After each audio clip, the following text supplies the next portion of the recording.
الله أكبر الله أكبر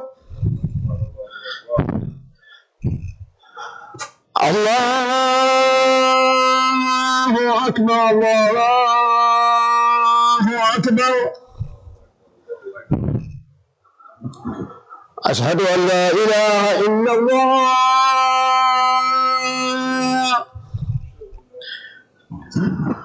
أشهد أن لا إله إلا الله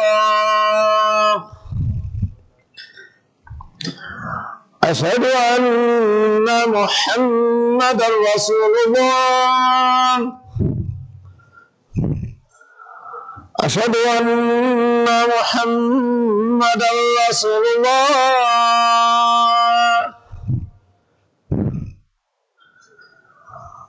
حي على الصلاة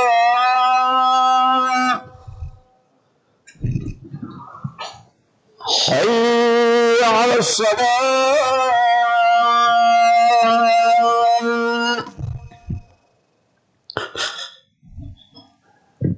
حي على الفلاح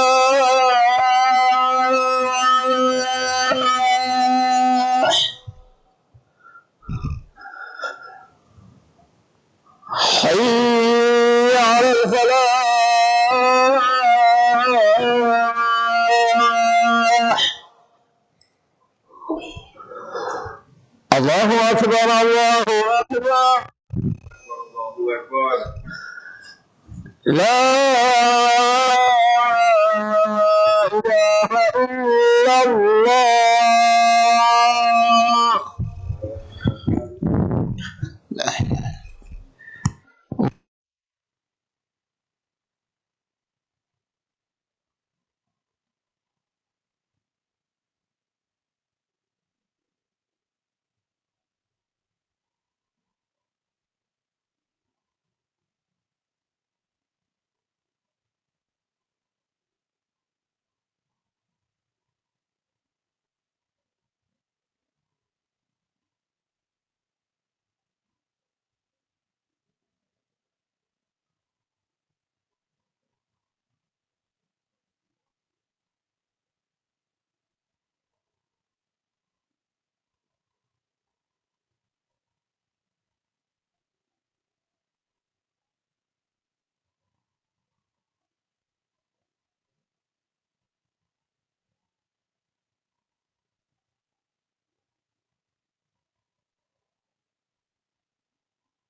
السلام عليكم ورحمة الله وبركاته.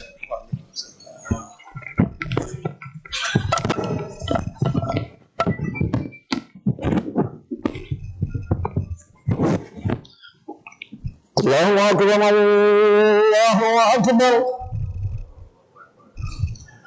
الله أكبر الله أكبر أشهد أن لا إله إلا الله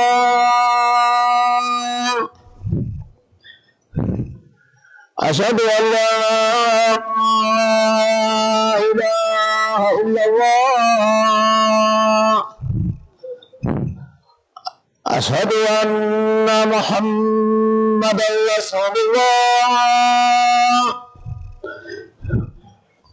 أشهد أن محمدا رسول الله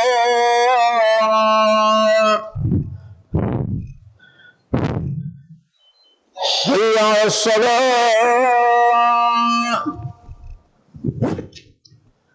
حي على الصلاة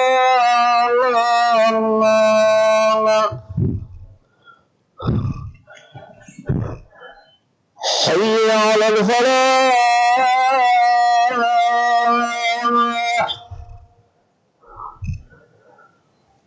حي على الفلاح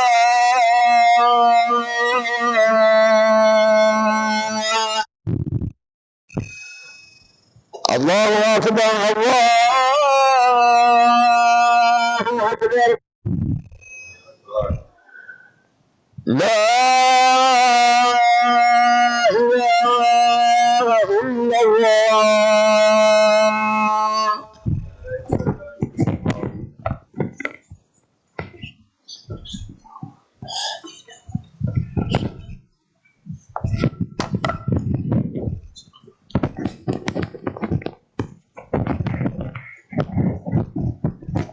Test, test. إن الحمد لله نحمده ونستعينه ونستغفره ونعوذ بالله من شرور أنفسنا من السيئات أعمالنا من يهدي الله فلا مضل له ومن يضلل فلا هادي له وأشهد أن لا إله إلا الله وحده لا شريك له وأشهد أن محمدا عبده ورسوله.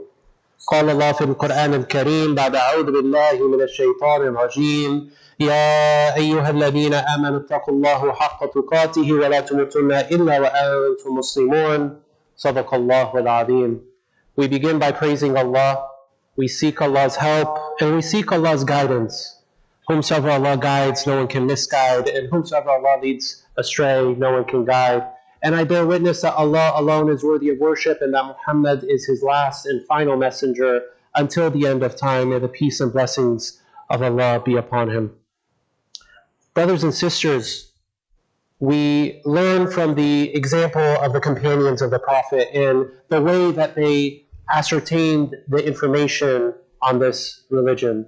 And in one hadith, there was a companion of the Prophet who approached him and asked a very, again, it's always the simple questions, but really in that simplicity lies so much complexity. He asked the Prophet ﷺ, how do I avoid the anger of Allah? How do I avoid Allah's anger? And the Prophet ﷺ responded, do not get angry and you will be protected from the anger of Allah. And we live in a time, as always, it's really being angry, the concept of anger, it's part of human nature. It's part of being human to get angry. It's part of what makes us a human being. But really, we live in strange times, and I'm sure years from now studies will be done and conducted, and there'll be a lot of research to show what we're living through during this time, with the way that the media behaves and reacts, and the way information is passed through apps and feeds and algorithms and artificial intelligence, and all of these ways that we are, in a sense, being farmed. We are the livestock. Our attention is the end goal of many of these companies, and really getting it, the easiest way they find is through upsetting us, through making us angry. And the best way for them to do that, makes sense, is finding things that we are justifiably angry in. What is it that we are justifiably angry? And right now for Muslims, there's a lot to be upset about, right? There's a lot to be upset about. There's a lot to be upset about that's happening overseas, as always. But now more than ever, what's happening to our brothers and sisters still in Gaza and Palestine, the injustices, the dehumanization, the genocide that they're undergoing and receiving, the way that the media is trying to turn away from that. And then in an interesting sense, the way that the public has come to the forefront and really turned around and said, this is what's happening there is wrong. And they see the light. And yet there's still something going on. There's still something in the air where nothing has really changed. And yet this is still going on. It's upsetting. It upsets us. And we have a right to be upset. There's more. The economy. We're struggling to pay bills. Young people are being told it's going to be the hardest for you than any other generation. There are all these negative messages being thrown at us. It's so interesting. I was not intending to talk about this, but what's happened with this United Healthcare CEO that was gunned down in the middle of the street by a mass vigilante. You couldn't make this up. It's so interesting. That anger has manifested itself in vigilantism, where the healthcare policy that is unjust and people have been upset about for decades, and it's getting worse and worse and worse, and more record profits and more record profits, and more putting money over the lives of human beings and the care for the sanctity of life. And what happens? Someone shoots someone else. It's a horrible crime. We don't stand for murder. We believe in law and order. We believe in justice. And yet nobody is crying. Everyone understands why it happened. SubhanAllah, what a strange time to be alive. It's such a strange time to be alive. Everyone knows why this person was gunned down. No one is complaining. SubhanAllah. No one is saying, oh my gosh, I cannot believe this has happened. Everyone gets it. And that is a strange thing to witness. It's such a strange thing to witness. But we cannot give in to our anger. We cannot give in to this anger as Muslims. Umar ibn Khattab, he taught us a valuable lesson. And I've mentioned this before. But he taught us a valuable lesson when he was one of the people that immigrated to Medina. It's called now Medina, but it was then Yathrib.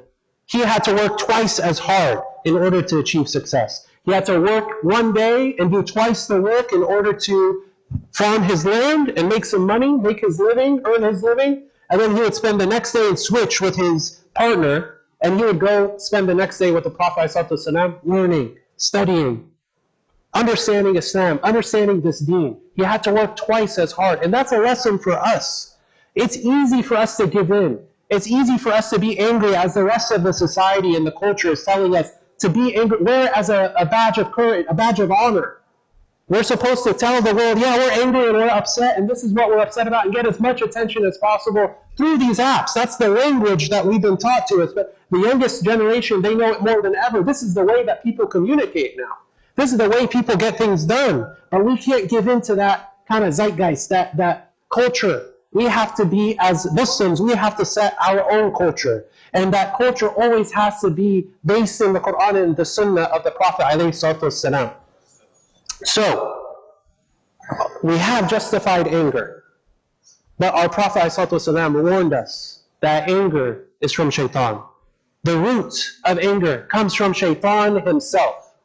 And shaitan drives us all to become angry. And again, shaitan is smart. Shaitan knows what's going to set us off. Knows what's going to bring us to that threshold where we're going to act in our anger.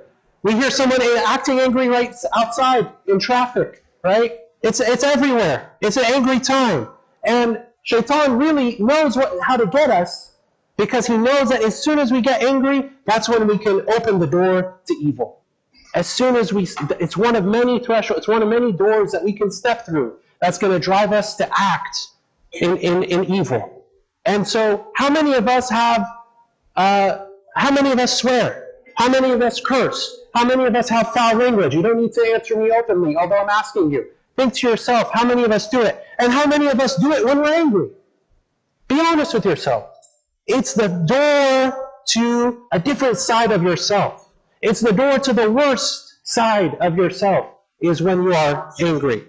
And it's a door to destroying the relationships that you have with people and friends and family that you've built over a lifetime. And within seconds, within minutes, within one conversation, one angry sentence can end a lifetime of good. One angry sentence can destroy everything good that you've worked for in this life. And that's why it's so important that we're careful when we get angry. It's easier said than done. It's easier said than done. But we have to be careful of this anger. We have to be careful of the anger that we're being pushed into as a community and as a people. The people of Jannah are those who can control their anger. Not just remove their anger, control their anger. And there's a difference. It's a very careful difference in wording. You know, I believe it was one of, I believe it was Imam Shafi'i. I'm not certain on this. But he said it's okay to have anger as long as it's used in the correct way. As long as it's used in the correct way. We don't want to be angry for no reason. We don't want to, if something is done to us, nothing can make us angry. It's natural to get angry about what's happening in the world. But it's using the anger in the right way and controlling that anger that is the key. And so how can we control that anger?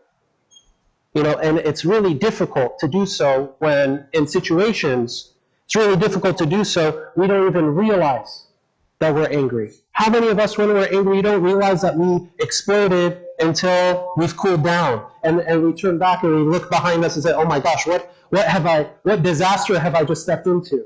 How many of us, when we're talking with our parents, we're talking with our spouses, we're talking for the parents, we're talking with our kids, we had a bad day at work, we had a bad day at school, we got an F on a paper, we procrastinated on an exam, and we're stressed because we're at the last second now, and all of a sudden somebody wants something from us, and no, I've got to say right now, I can't do this.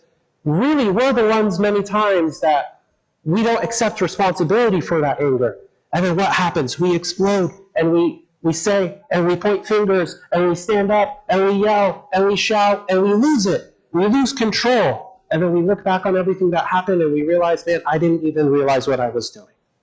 I am not even aware of the actions that I made, and I feel like it was some people will even say, I felt like that was even a different person. That was not me. I don't know what happened. And then we expect the other party, hey, I'm sorry, I made a mistake, I was angry, I hope you understand. And apologies are good, but we have to recognize that there's very real consequences to our actions, to the things that we do and we say. And so, we mentioned already that the people of Jannah are those that cover their anger, but the people of the highest level of Jannah are not only those that cover their anger, but they are people that are able to forgive. They're able to forgive in their anger. Especially if it's justified anger.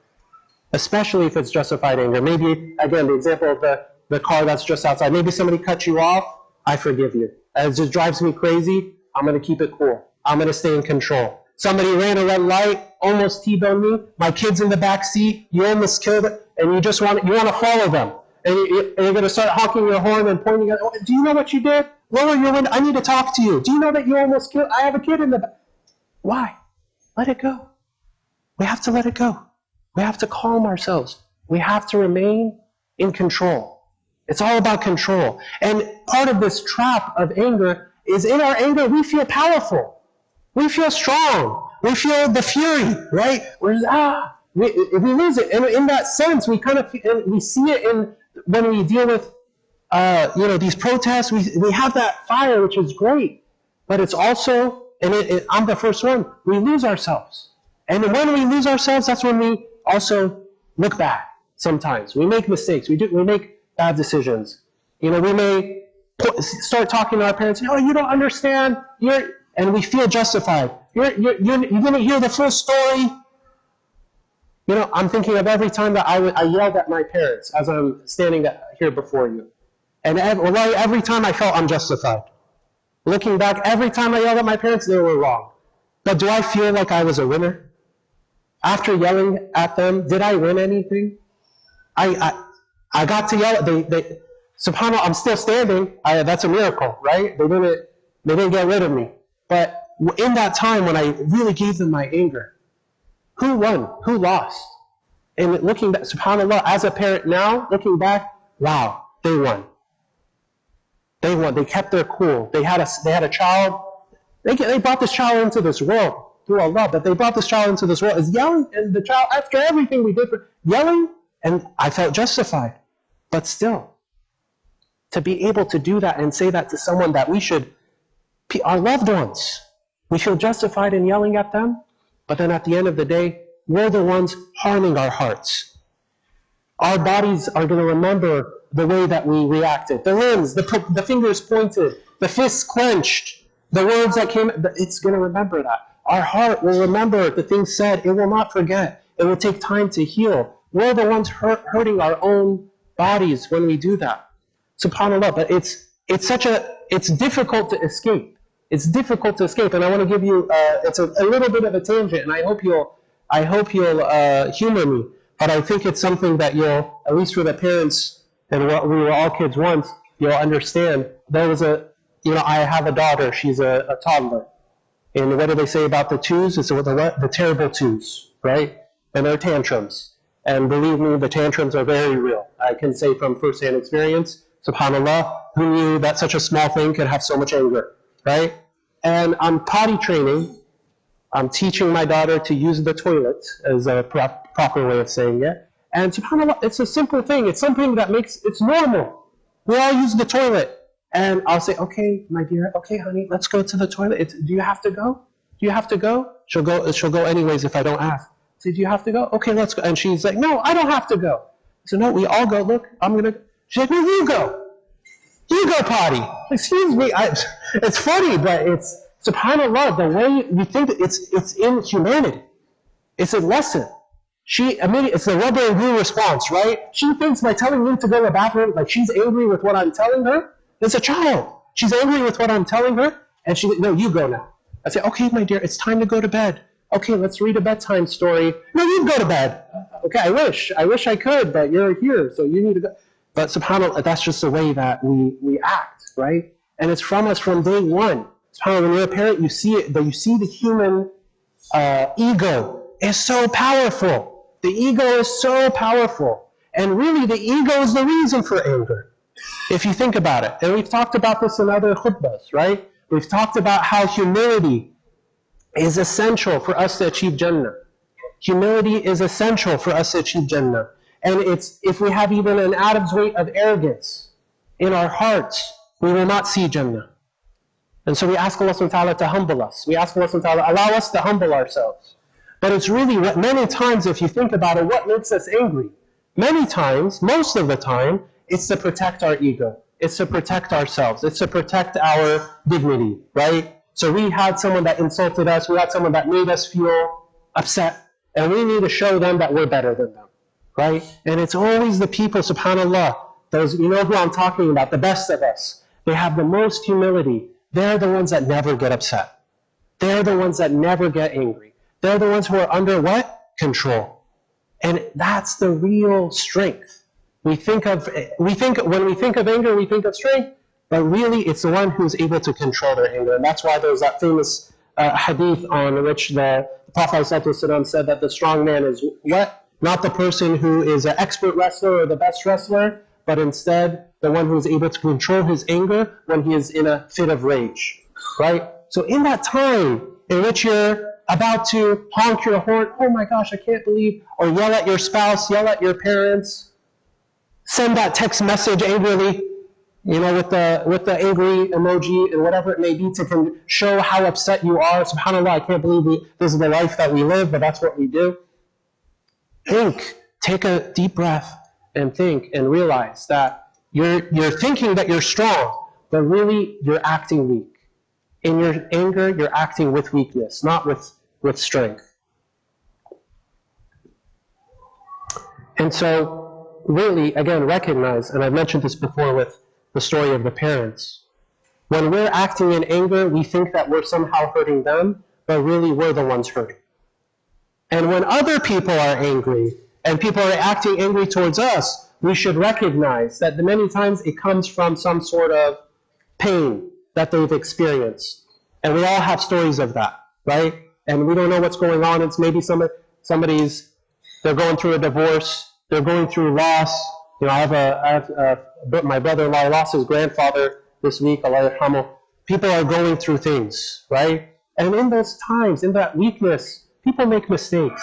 And we have to recognize that and understand that the people that we see, subhanAllah, there are a lot of people in this room. Everyone's got their own life. Everyone's got their own circumstances. And for the most part, we behave ourselves.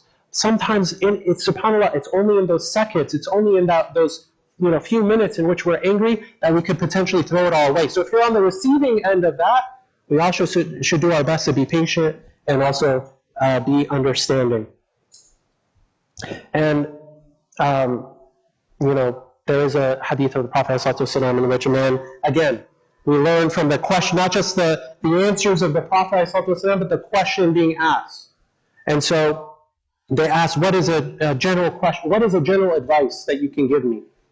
And the Prophet ﷺ repeated himself, do not be angry, do not be angry, do not be angry. And many times we try to complicate our faith, brothers and sisters.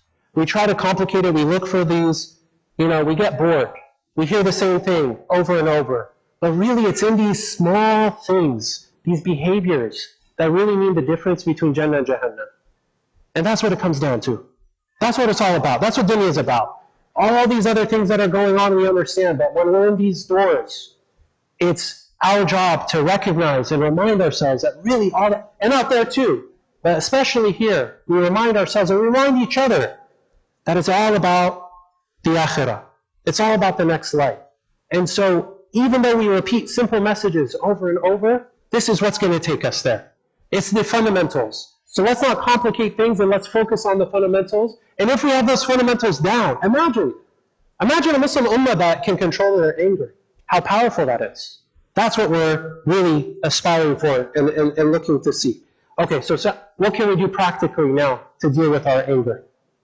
Well, first off, and I know you all know this one, seeking refuge in Allah from shaitan. So we already acknowledged that anger comes from shaitan. And what do we say when we seek refuge in Allah? We say, A'udhu billahi minash shaitanir rajim. This is actually from the sunnah. The Prophet ﷺ instructed us that, he said, I know a word, the saying of which will cause him to relax if he does say it. If he says, A'udhu billahi minash shaitanir rajim, then all his anger will go away. How many of us know someone that when they say this though, they just get more angry? Am I the only one? Because I know it, and I see it. And the reality is, that may be us, if we don't know it. So when we say these words, we have to really mean them. And when we're calling upon Allah to protect us from shaitan, we also need to recognize that that's a humbling statement. We're saying, oh Allah, I need you in this time, please protect me from shaitan. Changing your posture. In the movies, what do they say when they have bad news to share? I'd like you to sit down first. No, I'm not going to sit down. Tell me. Sit down. Change your posture. The Prophet ﷺ said, when one of you becomes angry while standing, he should sit down. And if the anger leaves him, that's good. But if not, he should lay down. And it works. It's practical. We know it's science, actually. But it's also part of our sunnah. Keeping quiet. Sometimes we can't control our anger. What should we do in this case? We should just zip it. And again, we already talked about sending text messages. That also counts. These days it counts as opening our mouths. But the Prophet ﷺ said, if one of you becomes angry, then he should stay silent. And wudu. The Prophet ﷺ said, anger comes from shaitan, and shaitan was created from fire, and fire is extinguished only with water. So when one of you becomes angry, he should make wudu. And we all know this. If we've tried this when we're angry, it works. It works like, I shouldn't say it works like magic because of but it works really well. So, and again, all of this contingent upon what? Our ability even to recognize in those moments that we are angry, which is, in my opinion, that's the hardest part. Because usually in your anger, you go, right? Okay, I'm angry, that's it. And you let loose. You lose control. But recognizing in those moments, I'm not thinking clearly. I'm going to regret the decisions, the things I will say and do. Moments from now, I'm going to regret it. I need to take these steps. I need to recognize and humble myself that I'm not in control right now, and I need to get things under control before I speak or act with someone else. So, and a perfect example of this, everyone falls into this, and the perfect example of this is in the story of Prophet Musa, when he, out of anger, he punches and kills someone.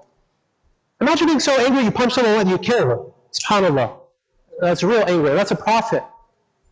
But what did he do afterwards? We learn from his mistakes. He asked for forgiveness. He admitted that he made a mistake and he apologized. Some of us, we think, again, we're above apologies. No, apologies are a good thing. We should be welcoming of apologies and we should be willing to give apologies because it's something, in this case, prophetic. So we ask Allah subhanahu wa ta'ala to put us in control of our anger, and we ask Allah subhanahu wa ta'ala to make us stronger than our anger, and allow us to overcome from that and forgive us for the times in which we are angry. Now is a good time to repent. أقول قولي هذا فاستغفر الله ولهم فاستغفروه إنه هو الغفور الرحيم.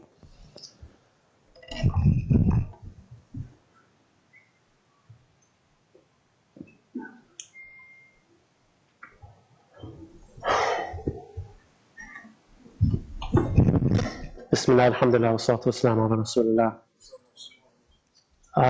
Brothers and sisters, subhanAllah, it's strange to say, but as of this month, the beginning of December, we're now less than 90 days away from the month of Ramadan. And it's strange for me to even be the one to remind you of that, because I remember just being here when Ramadan was about to start and reminding everyone of what is the plan that we're going to have when we're going into Ramadan. And now we find ourselves again 3 months away. And we know from the Sunnah, we know from the example of the companions, I should say, radiallahu anhum, that they would prepare for Ramadan 6 months in advance. So they would benefit from Ramadan 6 months after, and then 6 months before they would be excited for it and preparing for it. So I'd like us to take this moment to think to ourselves, how did last year's Ramadan go? What did we do? What did we achieve? What went well? What didn't go well? And I'd like us to think about what we hope to achieve and gain from this month's Ramadan from now. And the reason for that, brothers and sisters, is that just like in a marathon, you don't start the marathon in amateur. You don't go, okay, I'm going to go into the 5K, and no offense, like look at me, I'm not going to be able to run that marathon if I'm being honest. However, if I wanted to succeed in that marathon, I would say, well, the marathon's in 3 months, so I need to run 4 times a day. And there's a plan. There's a regime. There's a structure to preparing for that intense time. And Ramadan is the most intense time in our worship. And so we should be preparing for that worship from now. Obviously, we can't expect as human beings to be giving it 100% year round, right? That's acknowledging our human weakness. However, if we're smart about it, if we prepare from now, we can get to places that we wouldn't dream possible. And I've seen it happen. So for those of us that have never read the Quran cover to cover, we start now. If we'd like to, we start now. We start with 1 page a day, 2 pages a day. We start from right now. If that's our goal for when we reach the month of Ramadan, we go home tonight after Salah. We go grab a mushaf from the shelf and we say, before I leave, I'm going to read 1 page and I'm going to keep this up until those 3 months are over. If we want to be among those people, let's say just even less than that, fasting is hard. Well, let's start fasting right now, Mondays and Thursdays, whenever we can. Let's get used to that act of worship so that when it comes time, we're ready for it. Let's say we want to be someone who prays Qiyam al-Layl. We want to be someone who prays the night prayer. And this is not something that we've done regularly. Well, again, that starts now. Let's start setting our alarms tonight and start getting ready. And don't wait, because before you blink, it's going to be 1 month. And then it's going to be 1 week, and then Ramadan will be here, and then another person will be here saying, well, it really would have been better if you started this 3 or 6 months ago, but I guess you can start preparing now, right? So don't wait until that time comes, start preparing now. We ask Allah subhanahu wa ta'ala to grant us control and strength over our anger. We ask Allah subhanahu wa ta'ala to forgive us for the times in which we are angry. We ask Allah subhanahu wa ta'ala to give justice and peace and goodness and patience and good health to our brothers and sisters who are being oppressed around the world, especially in Palestine. May Allah subhanahu wa ta'ala grant them victory. We ask Allah subhanahu wa ta'ala to give this community victory and good health. And we ask Allah subhanahu wa ta'ala to forgive those in this community who have passed away. May Allah subhanahu wa ta'ala forgive them. ربنا آتنا في الدنيا حسنة وفي الآخرة حسنة وقنا عذاب النار. ربنا لا تزغ قلوبنا بعد إذ هديتنا وهب لنا من لدنك رحمة إنك أنت الوهاب. رب اغفر لنا ولوالدي وللمؤمنين يوم يقوم الحساب وأقيم الصلاة.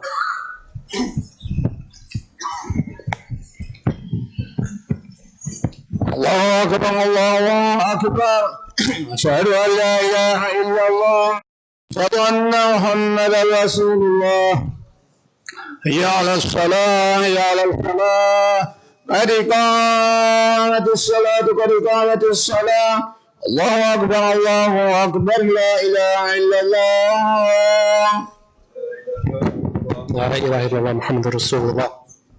Straighten the lines, fill in the gaps. Make sure, I'm told it's a packed house, so make sure you're filling up every gap you can. And I have a message from the administration. If you've got kids with you, please hold on to them. Pray as if this is your last prayer. Allahu Akbar.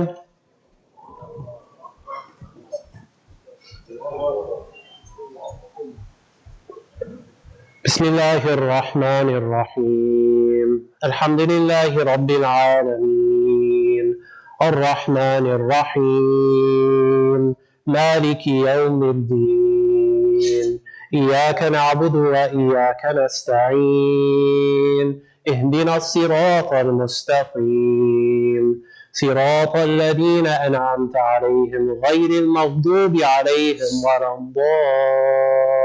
الضالين.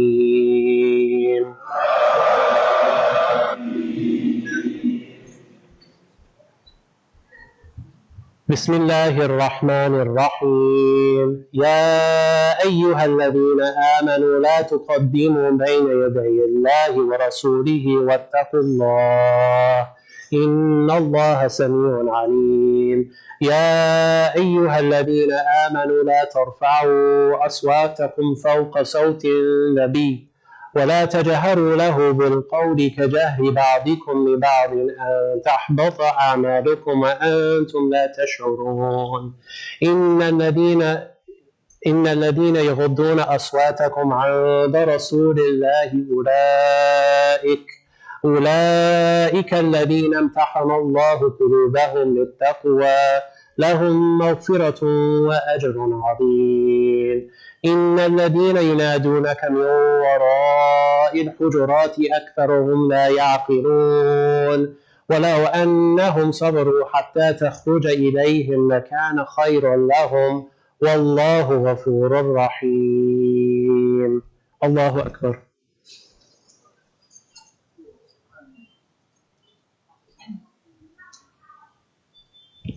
سمع الله لمن حمده. الله أكبر.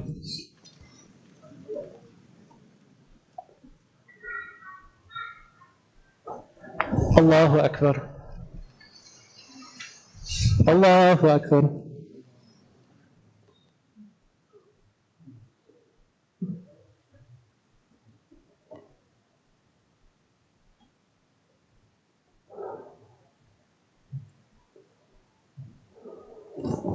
الله أكبر. بسم الله الرحمن الرحيم الحمد لله رب العالمين الرحمن الرحيم مالك يوم الدين إياك نعبد وإياك نستعين اهدنا الصراط المستقيم صراط الذين أنعمت عليهم غير المغضوب عليهم ولا الضالين.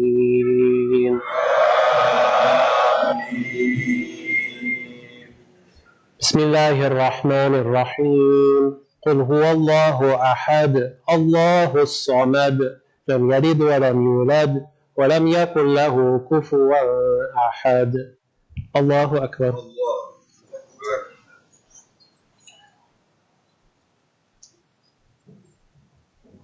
سمع الله لمن حمده. الله أكبر. الله أكبر. الله أكبر.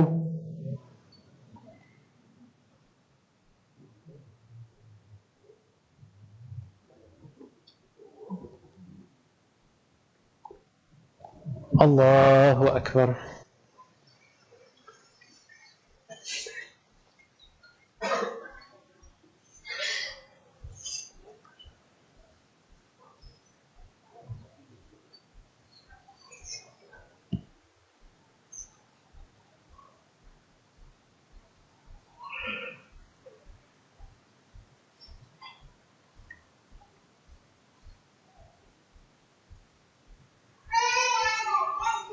السلام عليكم ورحمة الله. السلام عليكم ورحمة الله.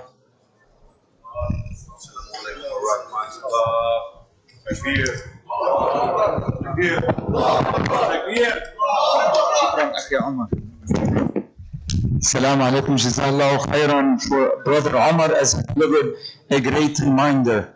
As you leave the masjid, please do not forget Masjid Umar, as we need your donation as best as you can. Whether it's $1, $5, $50, $100, whatever you can afford, please come through as we have bills to pay, you see on the tripod. This is very important, so we maintain Masjid Umar, inshallah. There is a metro meeting here. You know, the MTA trains, the trains and the buses.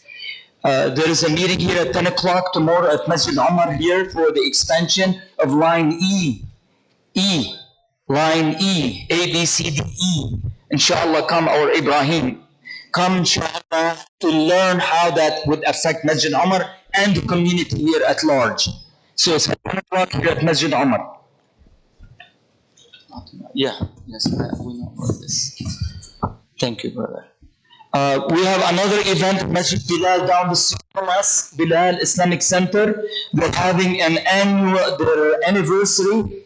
They've opened for 1 year now, so they're having an anniversary event on the 20th of December to the 22nd. December 20 to December 22nd at Bilal Islamic Center down the street from here, Central and King Boulevard.